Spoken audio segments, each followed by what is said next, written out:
Hello, everyone. The news today focused on multiple strikes between Russia and Ukraine, and there is a very distinctive difference between what each side is doing. Ukraine continues going after the Wildberries warehouses, getting some long distance strikes, in this particular case in Samara, about 800 kilometers or 500 miles from Ukrainian border,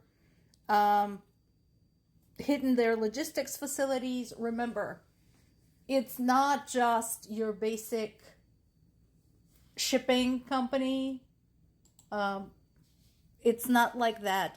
This is a company that has been cooperating with Russian military, shipping them drone parts, and is one of the key partners of one of Russia's banks, which also supports Russia's military, one of the biggest sources of financing. So it is a legitimate military object. I don't want to hear any whining about that. Again, we are getting news from the border regions that Ukraine allegedly has killed civilians, and once again, I don't believe them because they have lied too much. Ukraine has been extremely consistent showing the information about the objects they have struck anywhere in Russia. So usually when they hit something, they own it. So until I see proof, I don't believe them when they're saying, oh, they struck a playground, oh, they struck a residential district. I don't believe them. Now, I do believe this, that Russian strikes in Ukraine killed 2 people in the eastern region of Dnipropetrovsk and at least 1 person in Zaporizhia and Kherson. Yep, that I believe, because that happens every day. And I have family in Zaporizhia region. Here's what we do have proof of. So Russia continues pounding Kyiv specifically with ballistic missiles, and they use drones and glide bombs against other cities. We do know that Ukrainian forces struck a Russian airbase in Engels and an oil refinery in the Saratov region.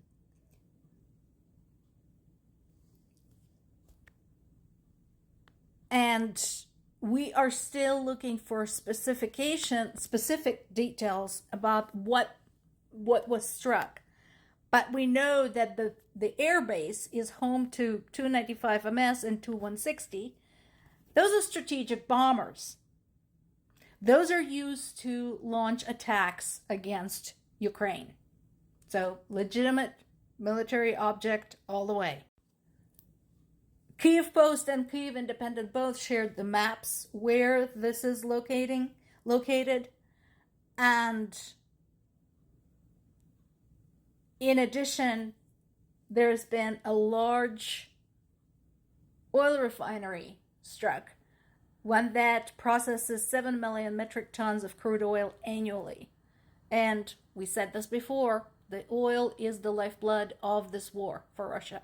So once again, in this case, the best oil is the one you can't do anything with. And Ukraine had just curbed Russia's ability to do so. In addition, there are reports of Ukraine sinking a Russian flag container ship Yanina in the Black Sea overnight on August 1st. So that was a sanctioned Russian container ship with capacity of more than 100,000 metric tons. And again, and again and again and again and again, they have been warned. How many times? How many times do we have to keep telling them, guys, don't put your shit in Black Sea. Stop. You are monitored at all times, at absolutely all times. You will not be able to get anything out that way. Don't bother. But they keep trying.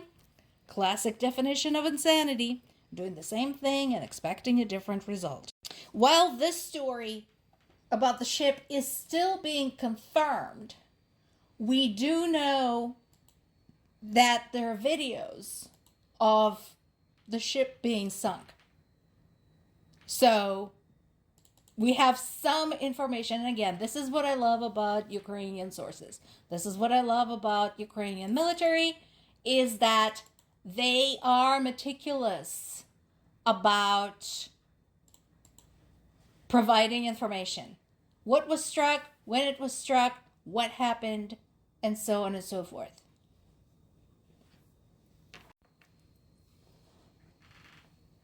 Now, here's the fun part. So apparently this particular bit about the ship being struck, that's being confirmed by Russians too. Because Russia's state nuclear corporation, Rosatom, also confirmed that the container ship has been sunk in the Black Sea. And that doesn't happen often.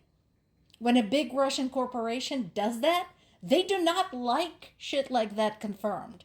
They do not love this. So, yeah, I'm okay with that.